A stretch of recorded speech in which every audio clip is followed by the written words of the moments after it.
Good morning. My name is Jorge Cardozo, and I'm the Vice Rector for Education here at the University of St. Joseph. Hi, I'm Christina, and I'm a lecturer of Marketing and Consumer Behavior here at the university. Today we're going to be talking about,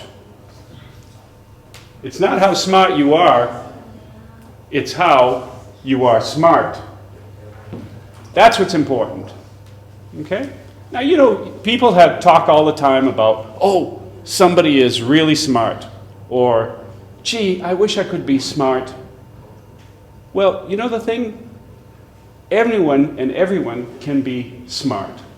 It's really how you use your intelligence. That's what's important, okay? Now, I have some ideas that I'm going to be presenting today for how to be smart, okay?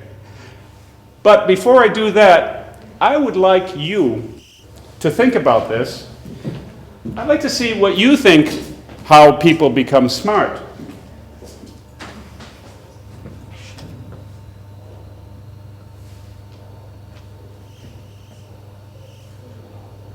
So right now what we're going to do is, you're going to think about this, you're going to turn to the person next to you, some of you are going to have to move so you can talk to somebody, and then I'm going to ask you to share some ideas. So how do people become smart, okay? Think about it, turn to come over here and talk, read more and learn more. And now learning is a big word, how can people learn more? Experience. I'm going to take those ideas that you gave and we're going to build on what you said, okay? It's just important here to say, your shoe size. You can't change your shoe size, right? I mean, you can wear really tight shoes, but you really can't change the size of your feet. And you can't change how tall you are.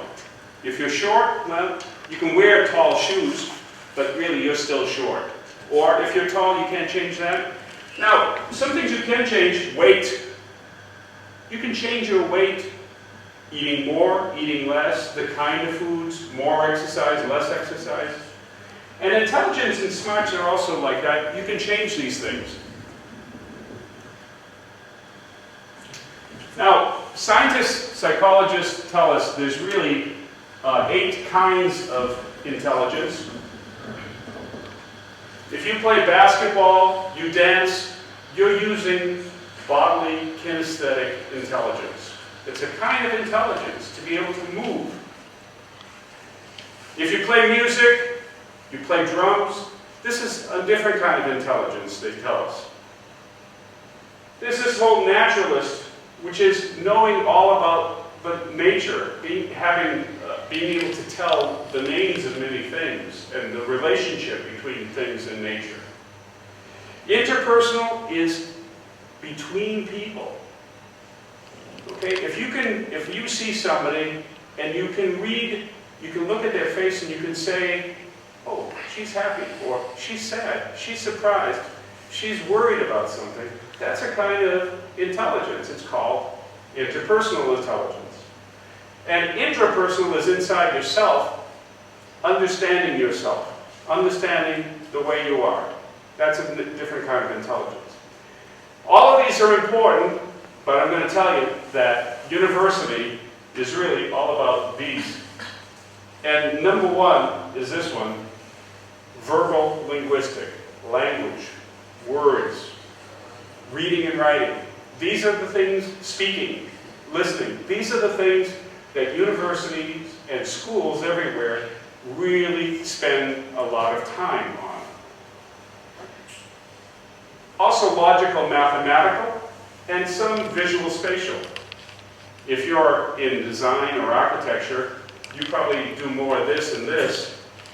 But if you're in psychology, you're in languages, most of a university study is really all about this part of intelligence.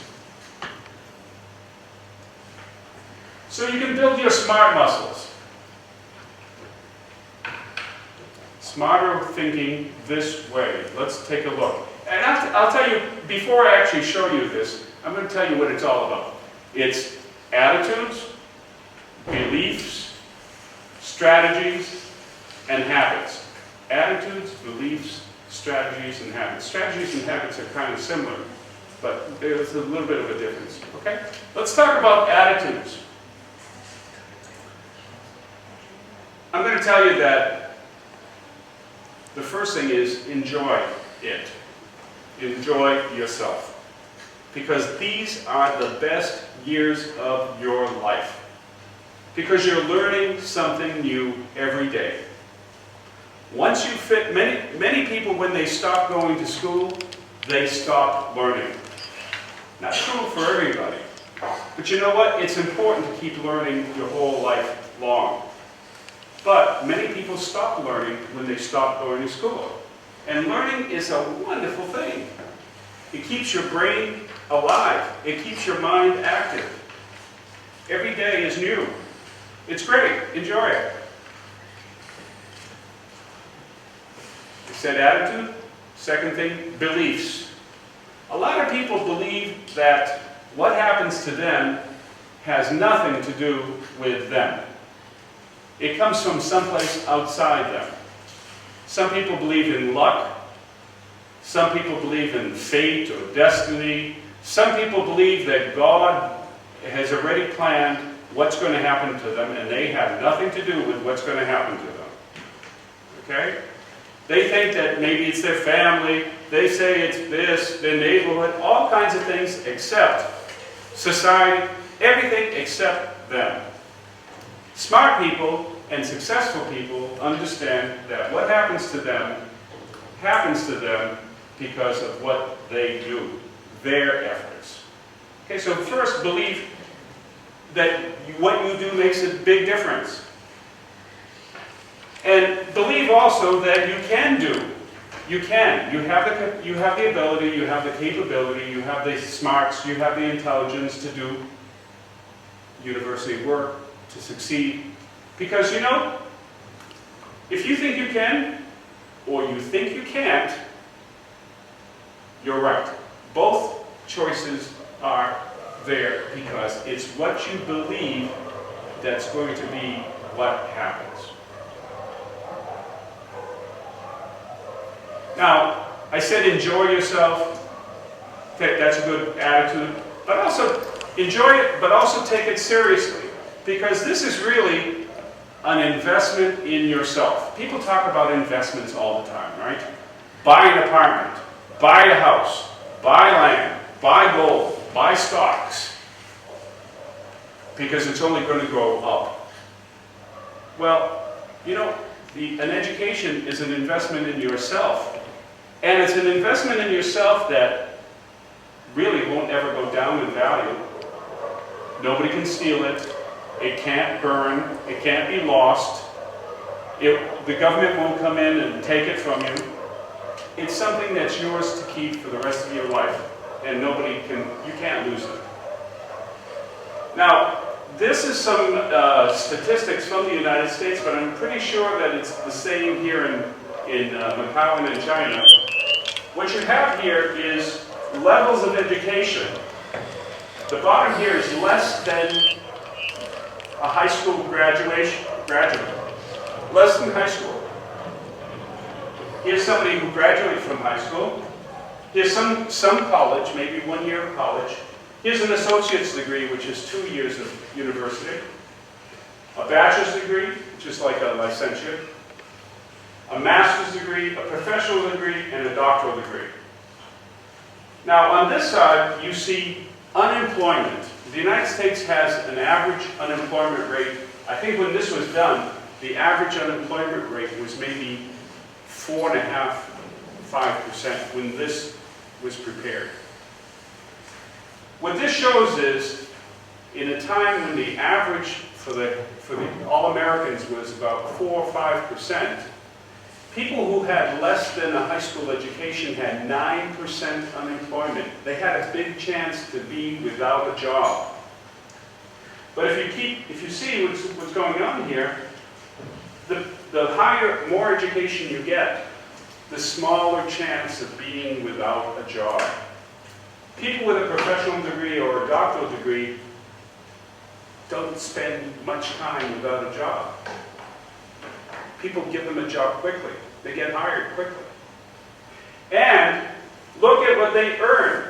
This is how much they make in a week, okay? This was a few years ago, and the average was 1,655 US dollars. We're not talking about Hong Kong dollars, we're talking about US dollars per week. And over here, it was $426 a week. That's more than 3 times more. It's actually something like 4 times more. And not just in 1 week, but in every year that people work. So it's an investment in yourself and something you can't lose. So enjoy it, but also take this seriously. So let's talk about strategies. Now, if you don't know what the word strategies means, it's ways of doing things. And if you look at this, representation here, you see this arrow over here? This arrow can't go any further because there's a wall over here. This arrow is going to hit the wall pretty soon. This arrow has already hit the wall. But this arrow has gotten through the wall, is going through to something more, to something better. Well, that's what you want, a strategy that really works, that really succeeds. And what I'm going to tell you about now are some strategies that will help you. Now, we're going to start at the very bottom, the really basic things. You know, and you don't have to come listen to me to tell you that you have to be in school to learn, right? You have to actually come. Now, but being on time is also important. And you know what? You all were great. You were on time, mostly, all of you. That's great. An American comedian said 90% of attendance, 90% of success is attendance. I'm not sure, it's a great joke, but I'm not sure it's really true. But, you know, if you're not here, it's 0% that you get from a class. Paying attention is important. Again, we're talking about the basic things. I think you all know this. You seem real smart already. You're all paying close attention.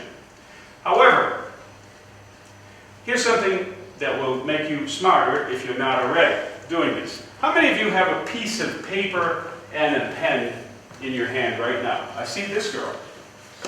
Can I see your paper and pen? Can I see this? You see what this girl is doing? She's actually writing down ideas here. And so is this one. Wow, we have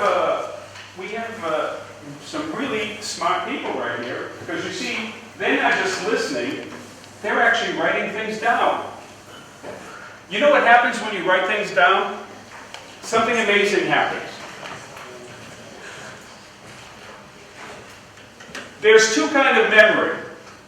There's short-term memory and there's long-term memory.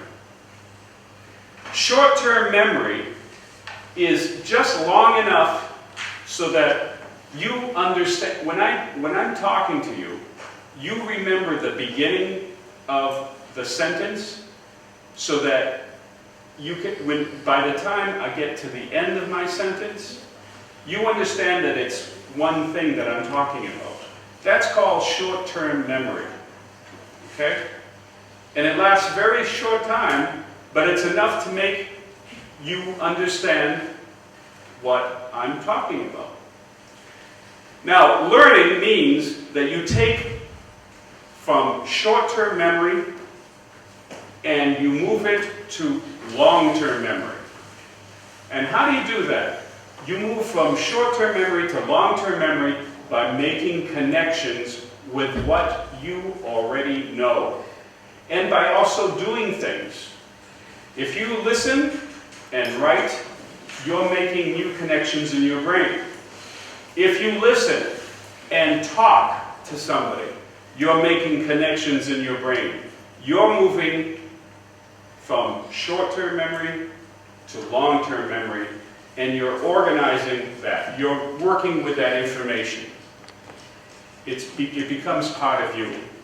It doesn't just go in one ear as my teacher used to say. In one ear, out the other. So, all of you, would you please take out a piece of the paper and a pen and actually take some notes? Yeah, take some paper out. If you don't have paper, ask a neighbor. If you don't have a pen, ask a neighbor. Get a piece of paper and get pencil and paper in your hand for this, okay? So, how do you take notes? Well, as you're listening, you're actually seeing some things. Some of the things that are on here are important. You might want to be copying some things, not everything, just the most important thing. And some of the things that I'm talking about, you can just write down, okay? That's going to move from short-term to long-term memory, okay? All right. Now, to really make sure that it stays in long-term memory, what smart people do is they also read those notes later. Okay, after class, next morning, you go over those notes and it will help you to remember everything else. Okay? Also, ask questions in class. When you ask a question, it means that you're really thinking about these things. You're not just sitting back. You're thinking about these. You're asking questions of yourself, and you're asking questions of the teacher. And you know what? Teachers love questions. Okay? Because it shows that you're really awake and that you're paying attention.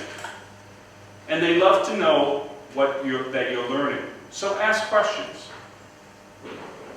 And this is not just true in classes. This is true in life.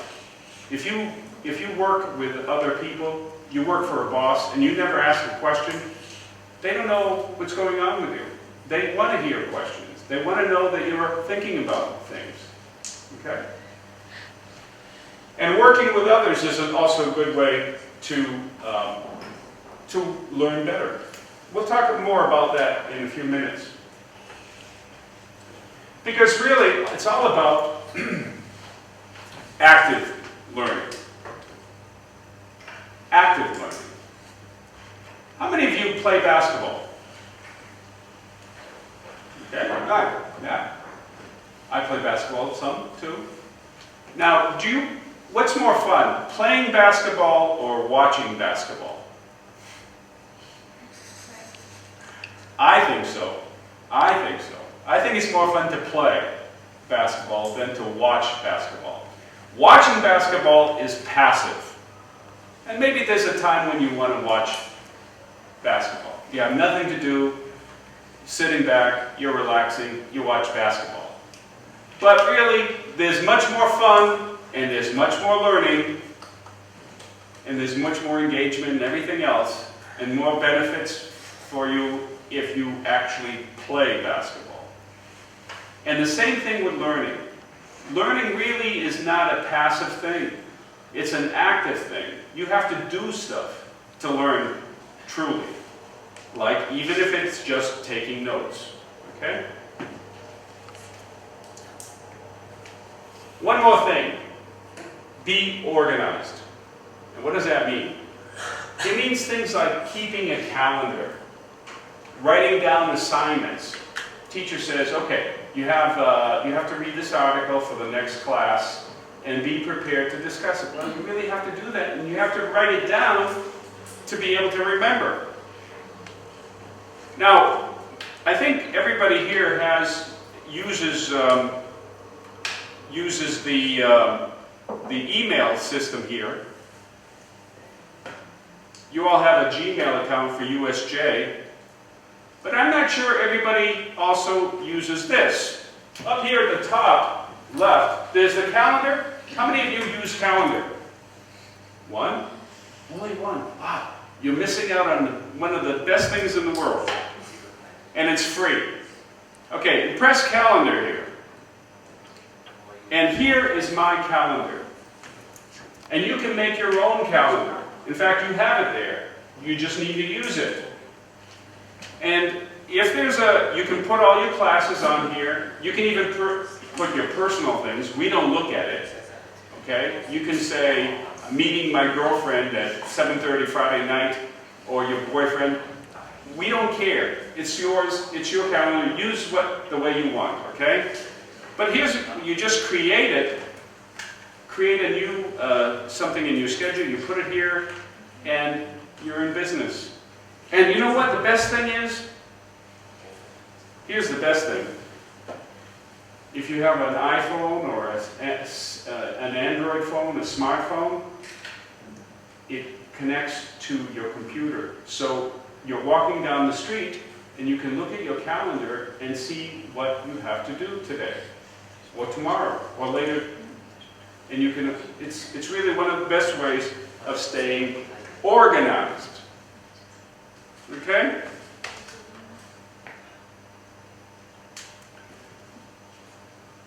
At the university, we push you to do a little bit more sophisticated thinking and learning. Okay?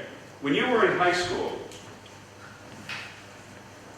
you built up, high school and primary school is all about building knowledge, knowing a lot of things, remembering a lot of things, and then on a test, remembering those things and giving it back to the teacher. Important. So for instance, here's a little bit of knowledge. The capital of France is Paris.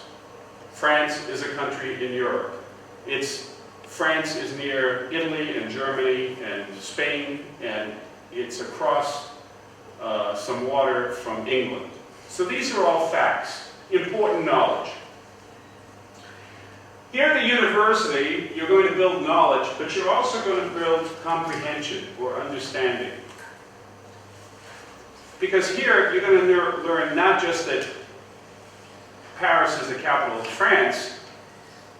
I'm hoping that you also come to understand something about what is French culture, and how has the history of France made French people different from Italian people maybe.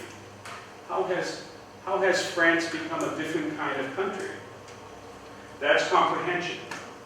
Now, we're going to also want you to push you a little bit further, because there's another level of learning here called application.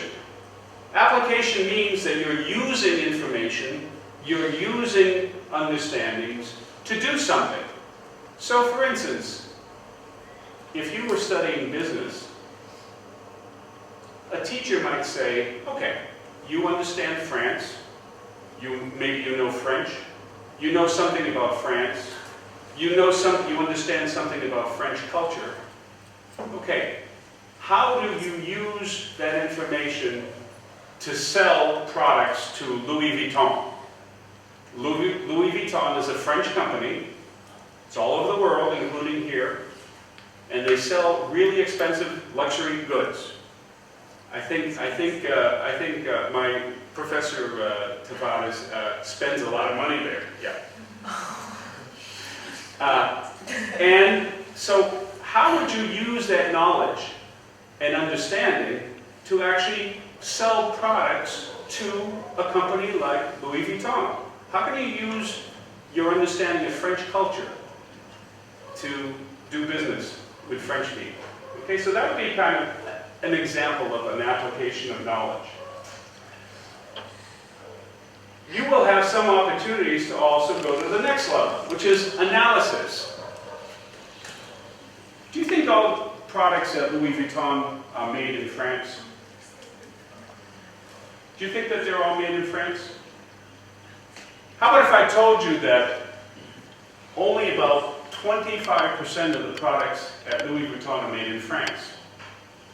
What about if I told you that 25% are made in France, 10% are made in Germany, 5% in Italy, and 25% are made in China, and another 25% are made in, I don't know, Bangladesh and Vietnam? Okay? That would be an analysis of the business called Louis Vuitton. And not only might you want to know where the products from Louis Vuitton comes from, but you may want to know why Louis Vuitton, that says it's a French business, gets products from all over the world. Synthesis, you might look at how other people have made that analysis, and a lot of people have written about business and about Louis Vuitton's business. And the synthesis would be to look at how many people have, what many people have said about Louis Vuitton's business, and develop your own ideas about Louis Vuitton and that business. Now here it says evaluation. I actually changed this to create, because I think the highest form of learning is to actually create something new.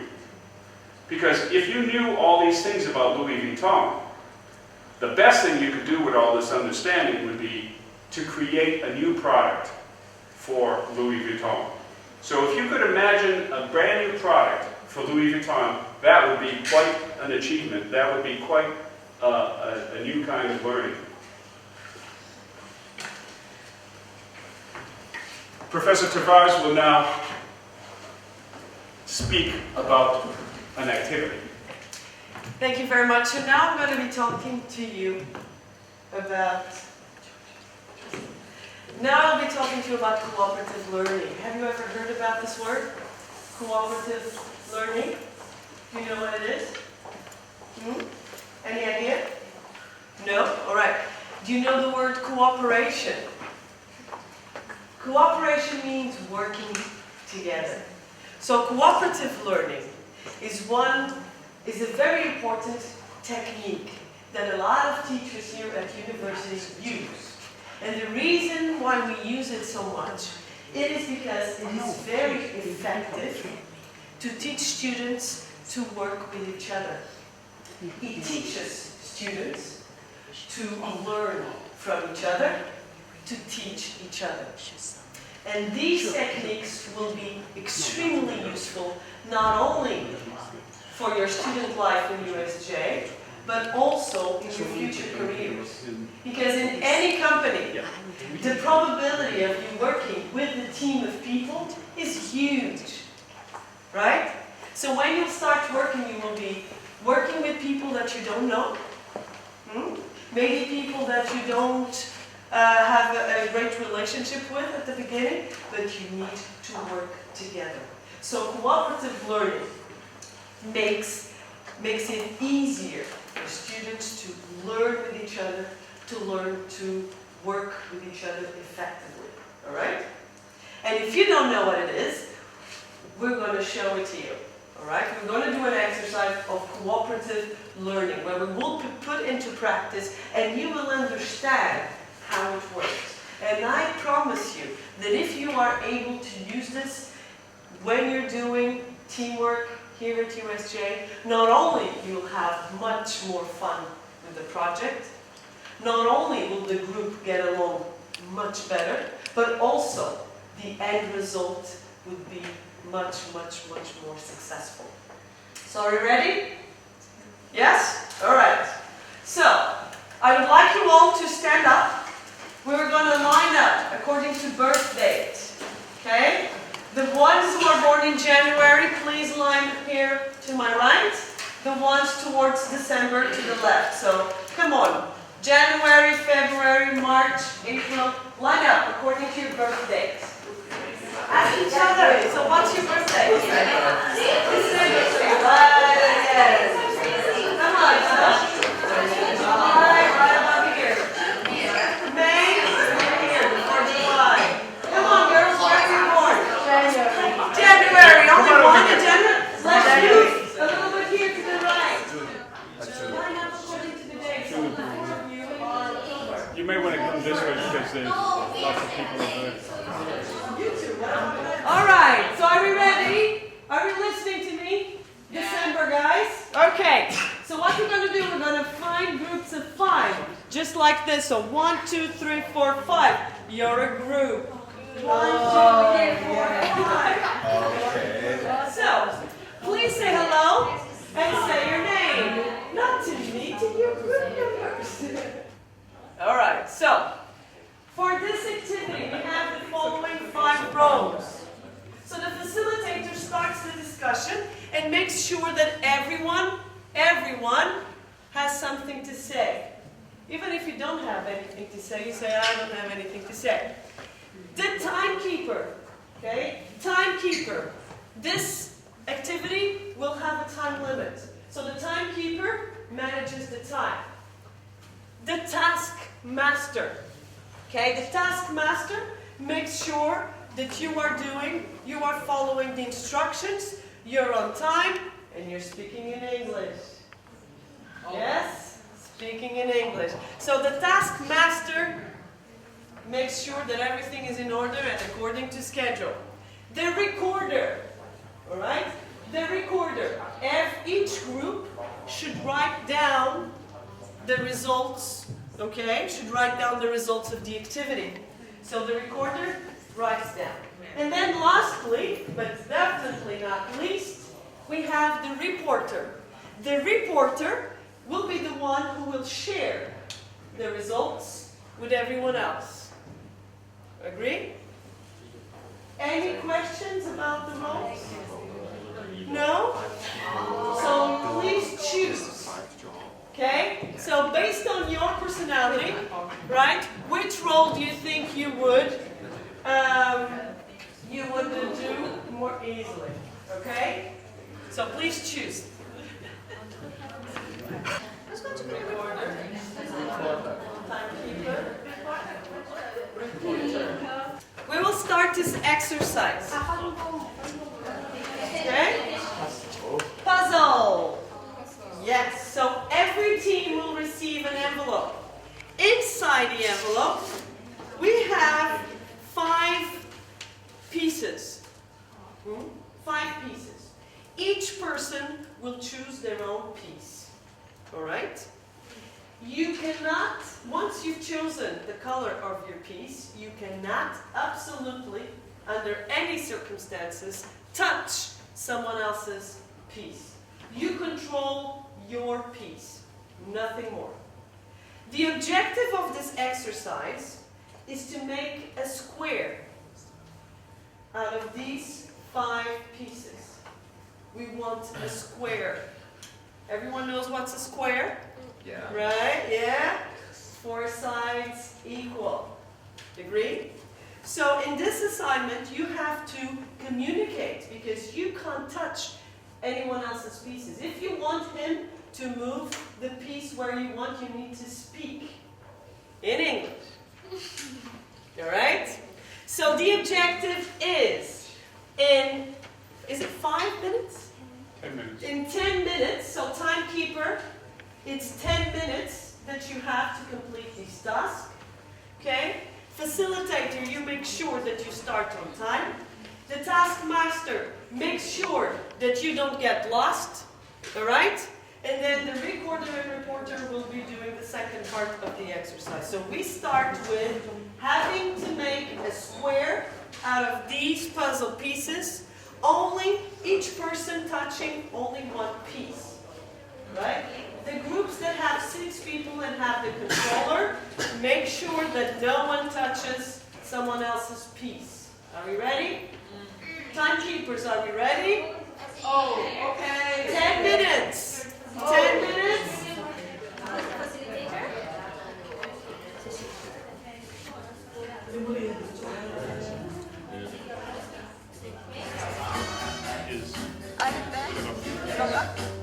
No, maybe this.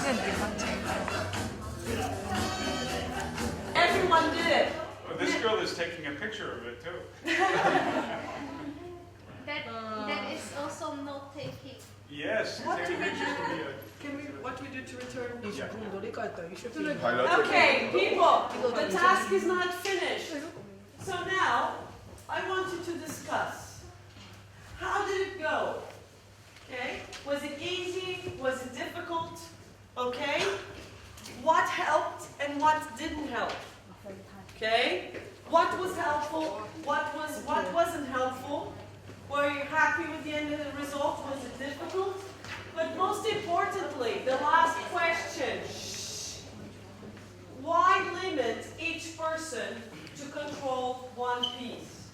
Why do you think it was part of the instructions that each person could only control one piece of the puzzle and couldn't touch anyone else's piece?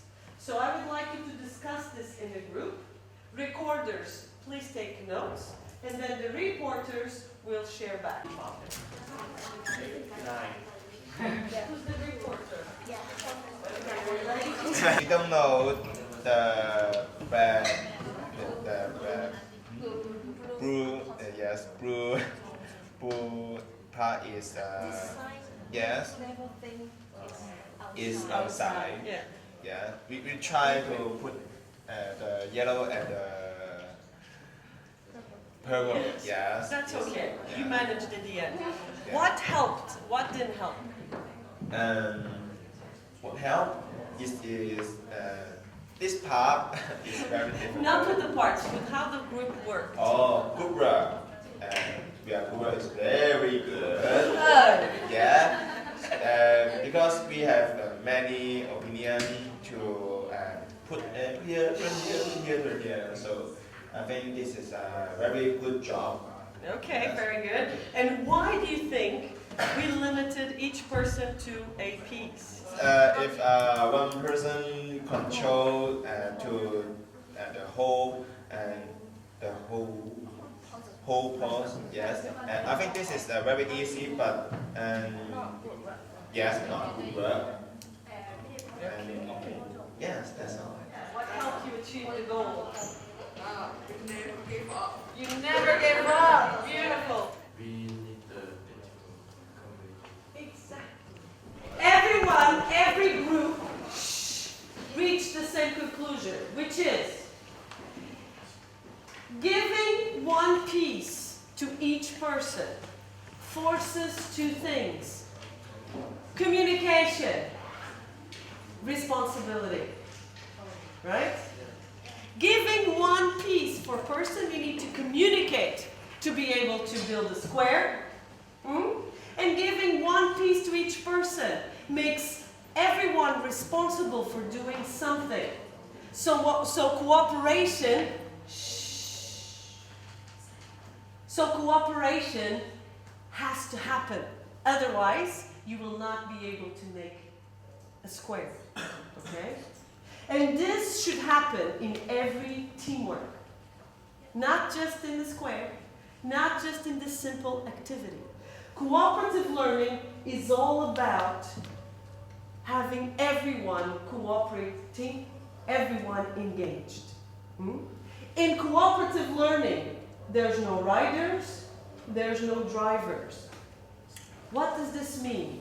There's no riders. No one should be able to be in a group and don't participate and just have the grade without doing anything. Right? This should never, ever, ever happen. Because what happens in groups that don't work well, one or two people do the whole thing, right? The other three pretend, oh, I'm so sorry, I didn't have time, oh, I'm so sorry, I'm working, oh, I'm so sorry, I couldn't submit on time. And they just present, they just learn what they have to do the day before, and boom. This ruins everything. This ruins the pleasure of working together, and this ruins the end result. Because everyone should learn from each other. Everyone should participate.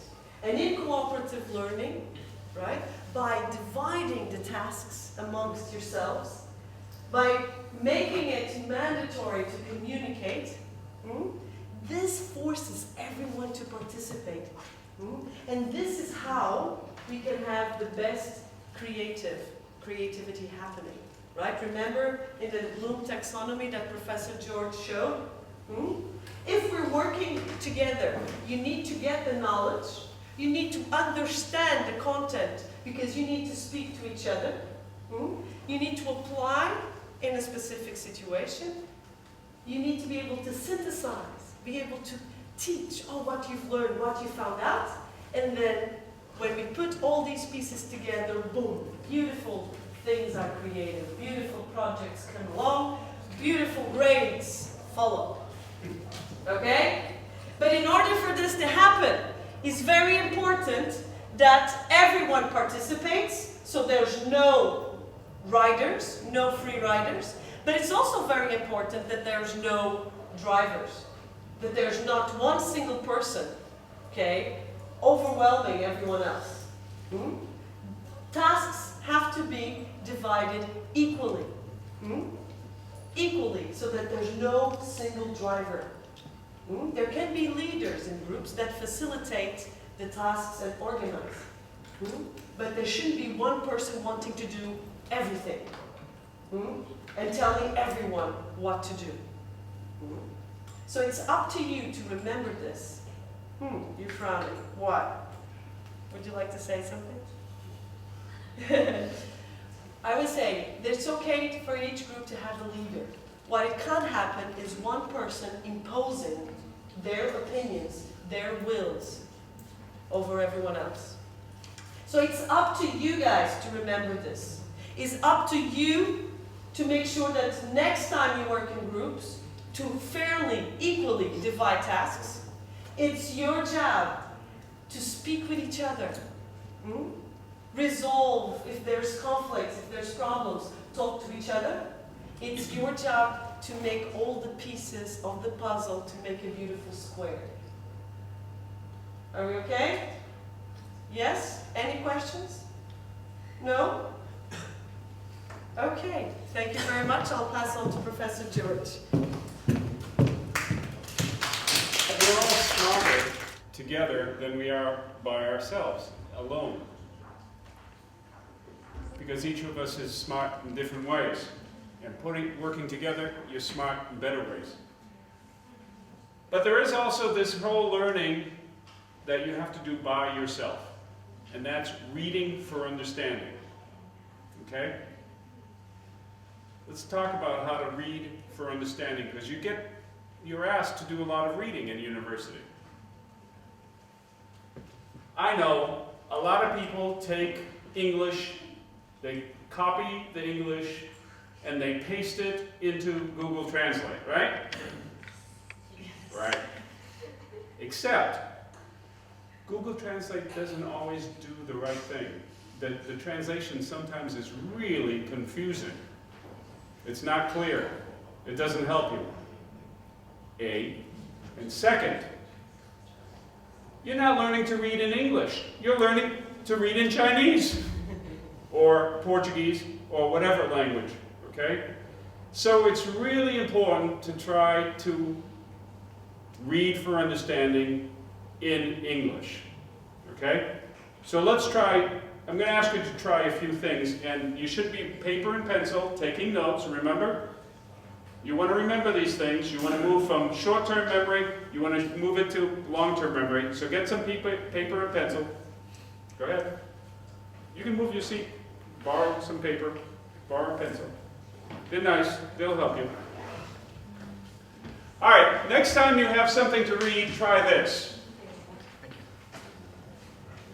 Before you start reading the whole thing, look over the whole article. Look at the title. Look at the words in dark letters, in bold. Look at the pictures. Look at the graphs. Look at the illustrations, tables, and whatever. Read the first paragraph. Read the last paragraph. And you know what that's going to do for you?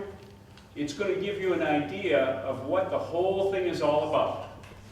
Okay? It's going to give you that big picture. And then, after you have that understanding, that basic understanding, you get a general idea. You go back and you read deeply. You read deeply, and as you read, you ask yourself, am I understanding this? And if you can't say, yes, then read it again. Okay? This isn't just true for people whose first language is not English. even people who have good command of English need to do these things. Now, English was not my first language, but I went to the United States as a small child, and when I went to the university, I was good at English because I'd been living there for 15 years. Still, being, I could read, write, listen, perfect, better than an American, okay? I used to tell Americans how to speak English, okay? They made mistakes, I didn't. But I went to university, and there were books I read that were really hard. And I had to read it, and read it, and read it again. I read one book in philosophy, I had to read the first chapter 30 times. I'm telling you, 30 times I read it. And still, I just about understood what they were talking about. So this is something that everybody has to do, even if you are good with the language. It's even more important that you do these things when you're not good with the language, when you're learning the language. And you know what? This is the only way to learn the language, is to work with it, work at it. Sometimes people do this, they make a mind map, okay? It's like taking notes. You're reading, and on the side, you might have a paper and pencil, and you start with a big idea, and you connect ideas. You take notes, and you connect the ideas. What's connected with what? It becomes something called a mind map. And at the end, you look at it, and you say, oh, okay, over here, over here. You see the connections. Using a dictionary is important. Today, you all use electronic dictionaries, and they're much better. But you sometimes need to look at the dictionary, and it's a good idea. Of course, a dictionary often will have many definitions, right? So for instance, if you look at the word idea, I-D-E-A, in the dictionary, you'll see 13 definitions for the word idea, because the word idea is used in different ways in English. And you have to still understand which one of those ways, of those definitions, is the one you're using, you need. So that's why dictionaries are important, but you also have to guess from the words that came before, from the way the word is used, what that word means. These are called context clues. Context clues are the way the word is used. And sometimes you can take a good guess, and you're going to need to take a guess even to choose which is the right definition. So this is work. This is how you get smart. This is how you read for understanding. When you finish reading, do this. Summarize. Summarize means take the most important ideas and say it in your own words. If you can't do that, you don't know it. You have to be able to put it in your own words.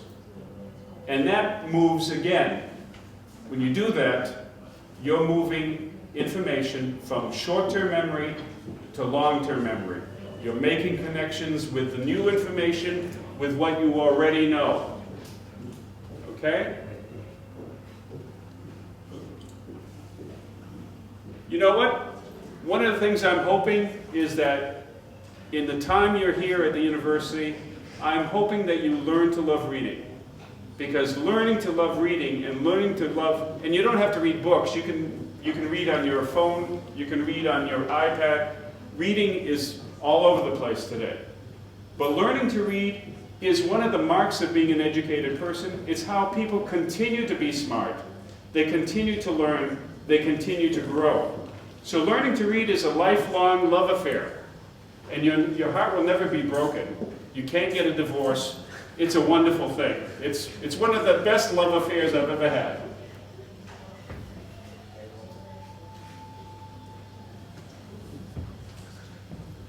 We talk about habits.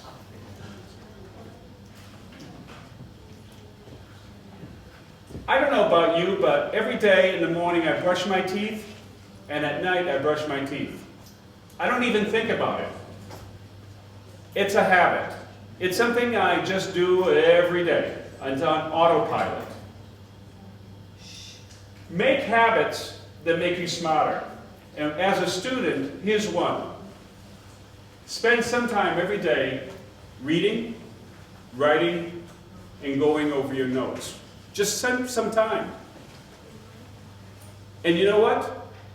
If you brush your teeth every day, you're going to keep your teeth, you're going to have a nice smile, and you're not going to have bad breath. And the same thing with reading, writing, taking notes. It's a way of being smart. Writing. Writing is the prince of is the prince of all skills in school. The mark of being an educated person. People who can write have a tool that they use to be able to say what they want to say, convince others of what they need. They have power. They can use writing to sell, to protect their rights, to get what they want, to make themselves clear. Now, writing is different from talking.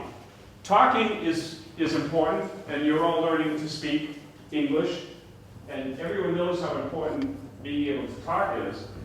But how is talking different from writing? Anybody? How is writing different from talking? Huh? Say that again? The grammar? Tell me, you mean you can use bad grammar when you talk, but you can't use it when you write? You can use the formal language in your writing. Yeah. You can be more informal in that's right in your speaking, and you have to be more careful in your writing. That's right. Yeah. Okay. Good. Did you want to say something else? Something else? When you just talk English and face to face, usually we can use our body language and the face to help. But we just write down and people don't know what the situation we're doing to write. Absolutely. Yes, exactly. That's right. When you speak, you stop. You with your voice, you can ask a question. Did you hear me? That says that I don't have to put a question mark. But if you're writing, you actually have to put a question mark and a period and commas and things like that to give people understand what you're talking about. Yeah. Writing is for unknown others. You have to be really clear when you're writing. Because, see, if I'm talking to her, I know what she knows. She and I are old friends. I know, for instance, that, I know that she knows where San Malo is, right? But if I'm writing and I say San Malo is to my right, well, I don't know, the person who's reading, they could be somewhere else. They don't know where San Malo is, and it maybe there's like this, and so it's to their left. So you can't, with talking, you understand who your audience is. You know who your audience is. But for writing, you're writing for somebody who's not in front of you and who doesn't know what others know, who you're talking to. So you really have to have an understanding that you're talking or you're explaining things not only to people right in front of you. So you have to be really clear. You have to be clear and precise in what you want to tell them. And you know the beautiful thing about writing? Writing is going to last longer than you.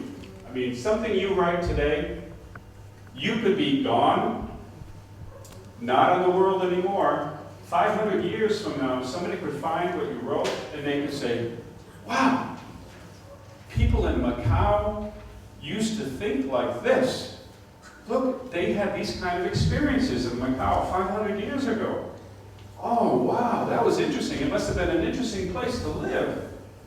Of course, they didn't know what was going to happen.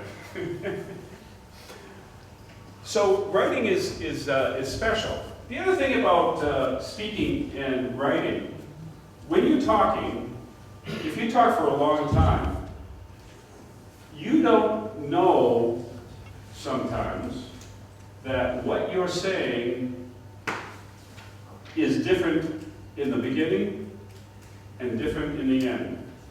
You could be saying something in one place, and later you change your mind and say something different. But when you write, you find out that, hey, over here I said this, and over here I said this. That can't be both right. I have to change something here. So it's a way of making your ideas clear, not just to somebody else. It's a way of making your ideas clear to yourself, even, okay? So writing is really important. It is the prince of skills, of intellectual skills. And it's also the place where you can find your unique voice and perspective.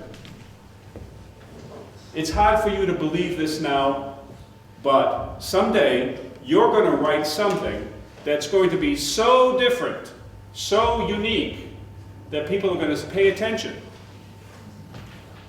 People are going to say, wow, that's a brand new way of thinking about things. And that's going to happen because you're creating knowledge. And there's a place for you in creating new knowledge.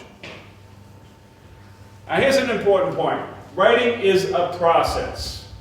Nobody writes perfectly the first time. Everybody writes their first ideas, then they go back, they write it again, they write it again and again and again. Well, this thing I'm showing you here, I've made about 25 changes to everything that I'm showing you here. Everything I write, I've made lots of changes. I rewrite. Writing is about writing again and again and again until you're happy with it. Until it's clear to you and clear to others. Now, here's the big problem about writing, especially when your English is not your first language. It's so easy to find what you want and just copy it and paste it and say, this is mine. That's wrong. That's called plagiarism. And it's a crime. It's called intellectual theft. Intellectual theft. You're stealing somebody else's ideas and you're saying it's yours. And you know what? It's not only a crime, you're not learning. You're just taking what somebody else did. So we're going to go over how it is that people write. Because you see, in universities and in academic life, there are some serious challenges. You need to develop an idea. But you have to read what other people have said about things, right? Let's say it's psychology. You have to read about some psychology. You have to read it for understanding, and you have to come up with your own ideas. But you also have to know what others have said. Okay? And you have to agree and disagree with them. You have to give credit to those other people, but you also have to come up with your own new ideas. Now, you're right now at the beginning of this. But if you're a psychology major, an architect major, studying design, more and more you are going to be working in something called a discourse community. This is a group of people who like to talk and think about some part of the world. It can be history of Macau. It can be the architecture of tall buildings. It can be sustainable systems. It can be information technology. There's lots of people doing a lot of work, a lot of thinking, a lot of reading about any part of the world of knowledge today. And you are learning about that discourse community, and someday you're not just going to be learning it, you're going to be contributing to it. You're going to be adding to it. So you need to get some skills in how to build from what others have done and build to the next level where you're adding to that body of knowledge. So how do you work with what others have done and add? Okay, well, in talking about what others have done, there's really three tools. Quotations, you use the words of others, but you put quotation marks, and you introduce and you tell where this came from. Paraphrasing, all the main information and supporting details, but in your own words. And then summarizing, which is taking a lot of information and reducing it down to just the most important things. Okay, right now, let's take a look at an example. Here's a little bit of an article that appeared in a magazine, an American magazine called Consumer Reports. Let's read it. Of the more than 1,000 bicycling deaths each year, 3/4 are caused by head injuries. Half of those killed are school-aged children. So 500 children each year die in bicycling accidents. One study concluded that wearing a bike helmet can reduce the risk of head injury by 85%. So you know what that says? That says there were 1,000 people died each year in bicycle accidents, and 850 of them would be alive today if they were just wearing bicycle helmets, okay? Right? In an accident, a bike helmet absorbs the shock and cushions the head. And this comes from an article called Bike Helmets, Unused Lifesavers. The name of the magazine is Consumer Reports, and this was written in May 1990 on page 348.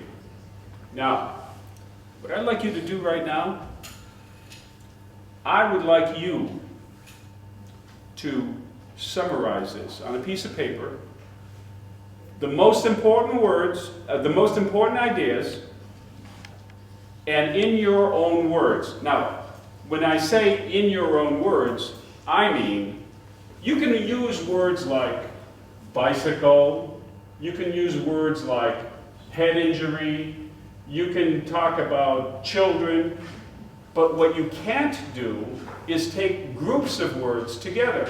You can't say more than 1,000 bicycling deaths each year. That's somebody else's idea, okay? You can use the bricks, but you can't take the wall, okay? You understand? Let's try it. Take the most important ideas here, put it in your own words, and tell where you got this information. Summarize right now.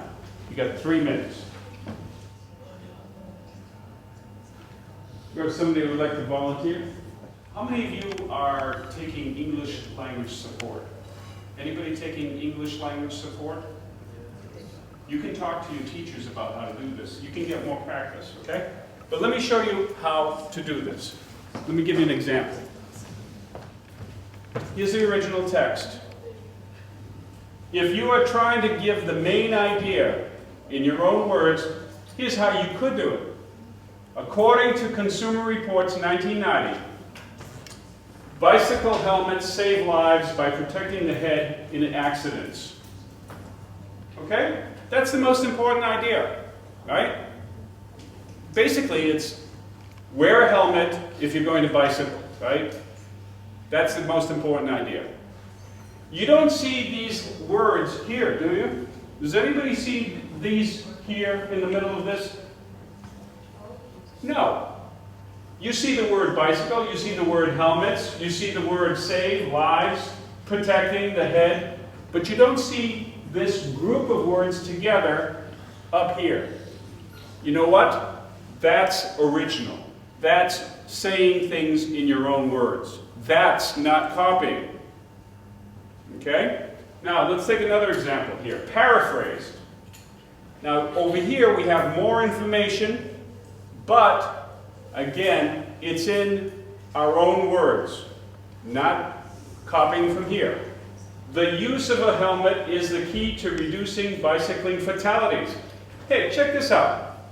You see this word? What does that mean? Fatalities. Anybody know? Fatalities. You might need to go to the dictionary, but if you went to the dictionary and looked at deaths, another word for deaths is fatality or fatalities. See, so this person went to the dictionary and found another word for deaths to make it something different. Make it their own. Not copying something new, something original. Okay? Now, it's not enough just to change a few words, though. You also have to change the order and the way the sentences are. It's not good, it's not enough just to change a few words. You have to reorganize the information to make it your own. Okay? Which are due to head injuries, 85% of the time. By cushioning the head upon impact, a helmet can reduce accidental injury by as much as 85%. Now, 85% is over here, but we say that in a different way. You can say it's 85% because that's a fact. That's an important fact or an important detail. And you can put it in. And okay, so that was paraphrasing. Paraphrasing is more than summarizing, but the same as summarizing, it's in your own words. And these two, in fact, these three forms tell the reader where you got the information. Okay? That's the honest thing to do. Then, the last is an example of a quotation. Consumer Reports, 1990, surveyed the research on bicycle accidents and found that, quotation marks, wearing a bike helmet can reduce the risk of head injury by 85%, period, quotation marks. Because that comes right from here. Wearing a bike helmet can reduce the risk of 85%. We use those words, we put them in quotation marks, that's a quotation, that's the honest and the correct way to do them. Okay? Now this is all a very quick way to go over some of the things you need to do to be smart in school, in university. If you have problems, if you need help, there are people around to help. Sylvia, here, is a peer tutor. Peer tutors are year 3 and 4 students who are available, who are paid by the university to help others. And you can find her or another peer tutor, there are about 15 of them, in the library. And if you can't find or you want to make an appointment, you can go to the Student Center in NAP 2, or you can even write an email to Amanda, changhanpen at usj.edu.mo, and you can make an appointment. And if you want, you can make an appointment 2 times a week, 3 times a week, whatever you need, okay?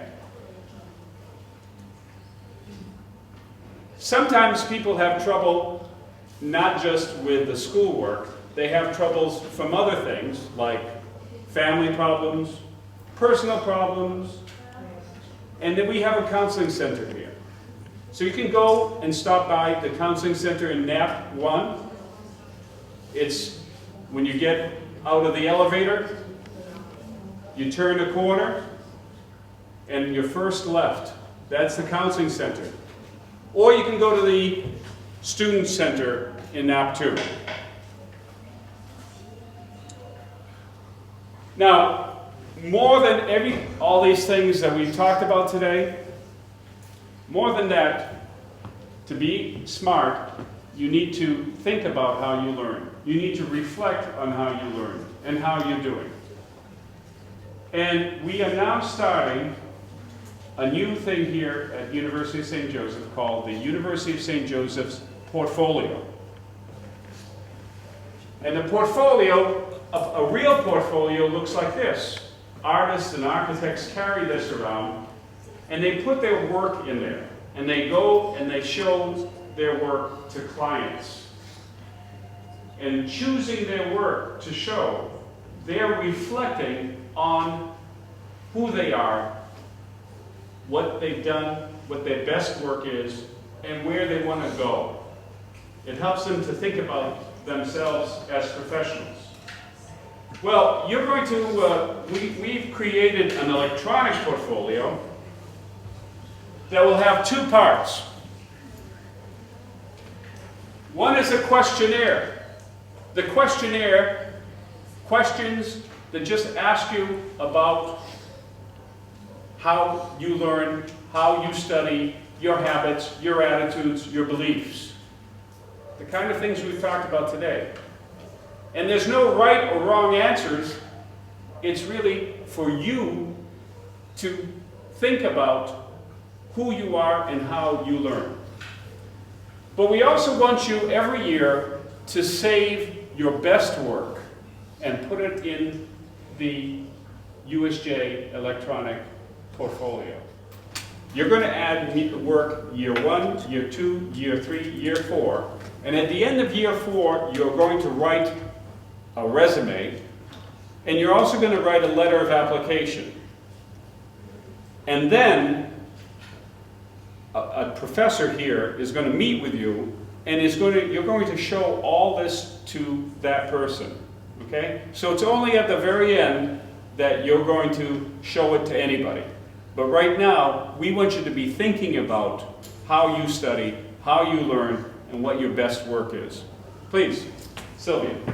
So this is a talk student to student, peer to peer. So I think you're all aware of this page here, right? My USJ. You all have a page like that where you can see your schedules, where you can see your grades and everything, right? Okay, so it's this page that you have to be looking for, and then you go there for more. Oops. Okay, I have to log in again.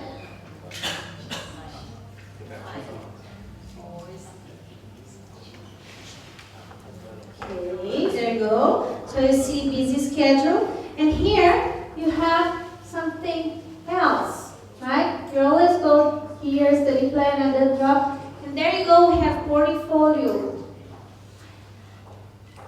Okay, first year, second year, third year, fourth year. So you will be looking for your first year because you're first year. Here you have a link for you to choose a file. Okay, I just want to say something about this file. When you think about putting something there, something that you want to really show to people, maybe sometimes it's hard to choose from. So you could ask maybe your professor which work would be more appropriate. Or maybe you really received a good feedback and you are proud of it, so just choose that file and upload there. Okay? So it's really easy to go straight to your documents and you can upload there. Now another thing that Professor George said is the questionnaire. The questionnaire here, it is something that will be helping you to see how you are developing in terms of learning skills. Make it bigger. So here you go. So those questions, we have it on paper. Are we going to just to check the We don't paper? have time. Okay. So those statements will just tell you, ask you how you feel about your learning. So let's say the first one, I summarize when I understand the subject I study. Okay. So if you don't really do it, or you do it sometimes, you will go for the last number, like number 1 or 2. But if you really do it, then you will choose number 5. Okay, so you have approximately 30 something questions, statements that will help you to understand how your learning abilities are developing through the years. Okay, so every year, the first year, you will have to answer, the second, third, fourth year, and the fourth year you're gonna have some other tasks for you to add on your portfolio. Yeah. So that's it for the portfolio. So when you go back, you please go and check and answer it. Okay? Thank you. Thank you.